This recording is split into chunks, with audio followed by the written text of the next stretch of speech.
What is up, fellow nerds, and welcome back to the Dapper Snapper Gaming channel. Now, today we're going to be talking about something just a little bit different, just a little bit, but we're going to be talking about Pokemon that gained their hidden abilities back with the addition of Pokemon Home and how to use them. So, this is kind of a competitive Dex episode, sort of, but we've also mixed it with something a little bit new, but that's totally fine. We're just going to make it work. So, recently, as you guys know, Pokemon Home came out and it released a lot of things that were not currently available, including hidden abilities. So we got some new moves, we got some new forms that weren't in the game, new bonds, all that good stuff. But we also got hidden abilities, and that's what we're talking about today, and how those will help to improve certain Pokemon. Now, certain abilities will not make any difference at all. Others might make a difference, and so I want to talk about those today. So popping up on your screen right now will be a small little chart, and this basically is what gained new abilities, or at least their previous hidden abilities, in the addition to this game. And you'll notice some that are like exclusive to doubles or just don't seem to really do much of anything, and then there are some that are kind of significant, and so we're going to talk about those today, starting with Unaware Clefable. Now, if you don't know what Unaware does, Unaware ignores stat changes of the opponent. So if your opponent has boosted up, it doesn't matter if your opponent is at +6. Clefable doesn't care. And so Clefable now gets to serve another role other than what it already was, which is just going to boost its usage even more. So before, it only had Magic Guard, and so you would basically run a Life Orb set and then just do damage, but now you can run a Calm Mind set and have Unaware. And so basically you can boost up, and your opponent is never going to be doing more to you, even if they can boost up against you. So your boosts are basically just there to stay, even if your opponent boosts up. So it's pretty useful at stopping sweeps, which is very, very important. So you only take the base damage. It's really nice. Anti-sweeper. Really cool to have back. It's just going to make him even that much more of a threat. Now, Meowstic is a Pokemon that you don't see very much, at least Meowstic male. Meowstic female gained competitive, but I think it already had access to... No, it didn't have access to that. But competitive isn't going to be as useful, I don't think. However, Prankster Screens gives Meowstic male an opportunity here to shine, which I think is pretty cool. And yeah, it has Calm Mind as well, and it also has things like Trick, Toxic, Thunder Wave, all that stuff if you wanted to, and Substitute as well. And you can use any of that. Rest and Sleep Talk are also affected by Prankster. Prankster is just an amazing ability, and this mon can do quite a bit with that. And additionally, Liepard got Prankster as well, which is also really cool. This thing gets access to Encore, which is one of its most useful things. It also gets Baton Pass, but we don't really use that any. We've got Nasty Plot if you wanted to set up a more offensive build. Thunder Wave, of course. We have a lot of different things that this thing can do. We've got, what else? Rest, and we've got Substitute. Taunt is also very good. Prankster Taunt is really awesome. And of course, Toxic and Trick, which there's just a lot of versatility and utility that this thing can do. Really cool mon. These two right here are going to be pretty useful. I think they'll at least go up one tier. I don't think it's going to make them like OU by any means, just because we do have Grimmsnarl up there as the premier Prankster user, but I do think that they will come up from NU just a little bit. So the next one we're going to look at is Simple Swoobat. Now, we did feature this during our week of Wi-Fi, and I will go ahead and put that battle up in the iCard above. But basically, Simple Swoobat is here, and he is absolutely awesome. So we ran a Keyberry set, which is very interesting. And, you know, it's not the best set, but we were able to meme on our opponent with it. And so basically you get hit with a physical attack. You want to switch in on like a weak physical attack or even a fighting type attack, which you 4 times resist. Then you get that +2 to your defense. You can Calm Mind, you can Roost it off, and your Calm Minds are both are boosting +2/+2. And then you've got Stored Power and Giga Drain for some healing, and then Stored Power for just nuking your opponent. It's absolutely amazing seeing how much damage this thing gets, and it sets up really easily since Simple is doubling your stat changes. Golurk. Now, typically you're going to run Iron Fist on Golurk. However, No Guard allows you to run Dynamic Punch, and you don't have to worry about the 50% accuracy. That's basically the only upside to No Guard, at least on this boy's kit right here. But I mean, it could save your life. You know, it is a guaranteed confuse on your opponent, which is pretty handy.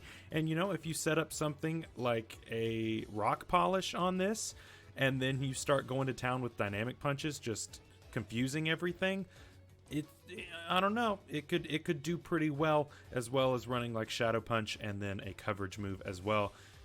It's there. He's got some potential. You never know. So try it out. He'll be a good boy for you. And then we've got Beartic, which I believe I showed Beartic off on our Rain team during Week of Wi-Fi. And basically now he's not locked into only using Slush Rush during the hail. So basically he can now be on Rain teams, which I think it's better for him to be on Rain teams just because then you're also boosting his Aqua Jet. And anytime you can boost a priority move like this, plus the Choice Band, plus the Adamant Max Attack, it adds up. It adds up very quickly how much damage this Mon can do. And so I think having him in the Rain is going to be a lot more practical than having him in the Hail, although he works just as well in the Hail. So let's jump back over here. I got a few more to look at here. We have Sturdy Avalugg, which is absolutely awesome to see now. Avalugg has gained a ton of popularity in this generation, being able to counter a lot of your physically offensive Mons with its sky-high defense stat, as well as using Body Press. Now that Body Press is in the game, this thing has so much utility now. It also has Rapid Spin, and now with Heavy Duty Boots, you can switch in, not take any damage on the rocks, and then take any hit you want with the Sturdy ability. It's really, really cool, and I think it's going to be really awesome for him. Now, something a little more niche is going to be Flame Orb Drifblim with Flare Boost. I do think that Unburden is a little bit better if you're going to want to use this Mon, just because this Mon is a little bit bulkier, at least as far as having its large HP stat, and then being able to boost its speed, and then going in is pretty cool. However, I have this weird mixed set here that, I don't know, it might do okay for you. Just his low defense is kind of a sticking point at base 44, and base 54 special defense is also pretty bad, so that's kind of a thing, and that's where he kind of falls apart. But who knows? You know, he does have Strength Sap now, which is really cool. He has a really interesting move pool. Not that great on the special side, but, you know, Knockoff is also really great for just getting rid of things items. And so that's why we're running a Timid Nature and not really worrying about boosting that power. It's just to help out, you know? So, I don't know. It might do something. It might do something. You never know. Alright, so these next three mods are all Mold Breaker, and I don't have any sets for these, but I just wanted to talk about what their abilities really do for them. So, Mold Breaker, honestly, is not his best ability, I don't think. It situationally could do really well, just because Mold Breaker is a really good ability, being able to ignore your opponent's abilities.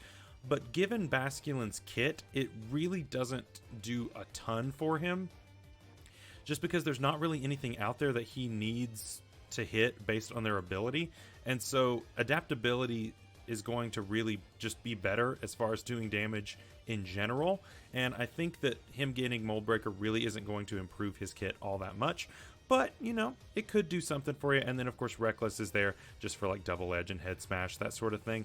But yeah, I think Mold Breaker has its place, which is why I did mention it, but I don't think it's going to be better than adaptability. Now on Sock, you have to choose between Sturdy and Mold Breaker, both of those being really good abilities. Mold Breaker is going to be more for that offensive presence, just making sure that you can hit things like with Earthquake, you can then hit things that would be levitating like Rotom, which is pretty awesome, and then Throw, same thing, Earthquake, and you can hit that with Mold Breaker. However, I do think that Guts is going to be a better ability on this, just boosting your power in general rather than just being able to hit certain things. On Sock, I think it's a little bit easier of a decision to make. I think Mold Breaker is just a little bit better than Sturdy on Sock, but you know, that's just your call to make. But Mold Breaker definitely has some usage there. Now, before we go on to Whiscash, I want to give some honorable mentions here. We do have Lightning Rod Seaking. I don't think Seaking is going to be competitively viable no matter what it has, just because, you know, it's a Seaking, but having an extra immunity is really cool. And so I think that it's really nice having that ability to the electric, the good old electric typing is pretty cool, especially since electricity is out there a lot with Rotom. And, you know, Rotom would want to click it on this quite often. So that is a cool ability to have, but I don't think it's going to change the game or anything. Storm Drain on Maractus. Again, Maractus isn't great. And Maractus is really only good in the sun when it uses Chlorophyll. So, you know, carrying Storm Drain might be good to help, like, with a... I don't know. It's not going to change much. It's really not going to change much for Maractus. It's still going to be pretty bad. Lantern getting Water Absorb is pretty cool. It already gets Volt Absorb. And so now you can choose whether or not you want an ability to soak up a water move or an electric move. Whichever one you want. This one can do either one, which is pretty cool for its bulk, giving it an immunity either way. So, you know, just whichever one you want, but it doesn't really change a whole lot. Analytic Beheeyem is pretty cool, allowing it to hit a little bit harder since it is so slow. But again, I don't see Beheeyem being all that useful just because it is so slow and it's pretty frail too. So yeah, and ghost typing being what it is, yeah, I just don't see it being all that great. Tinted Lids Noctowl. Noctowl just doesn't have the coverage or the power to really make all that much use of Tinted Lens, to be honest. So, you know, it is what it is. Infiltrator on Ninjask. Infiltrator is normally a really good ability, but speed boost on it just is way better.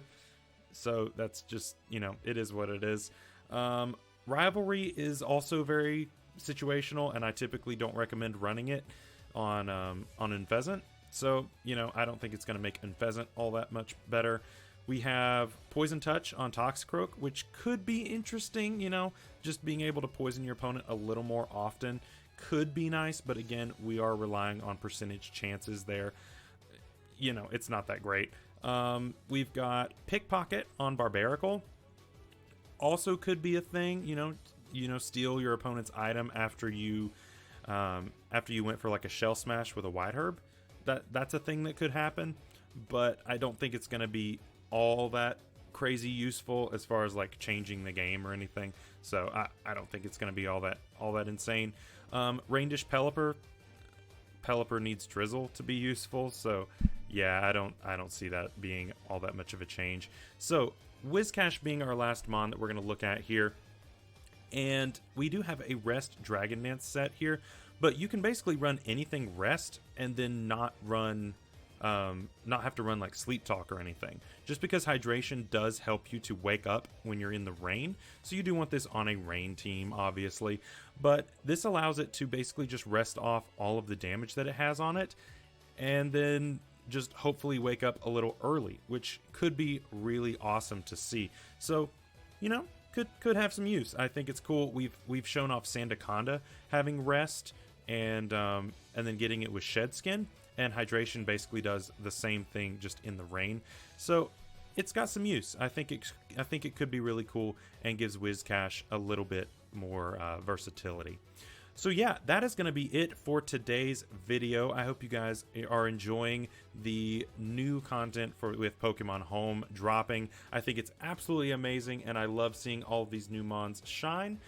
Tomorrow we'll be back again with a regular episode of Competitive Dex, and then this weekend we might get you a Wi-Fi battle or something. We'll see what we can do. Anyway, guys, thank you so much for watching. Make sure to like and subscribe. I'll see you next time. Bye-bye.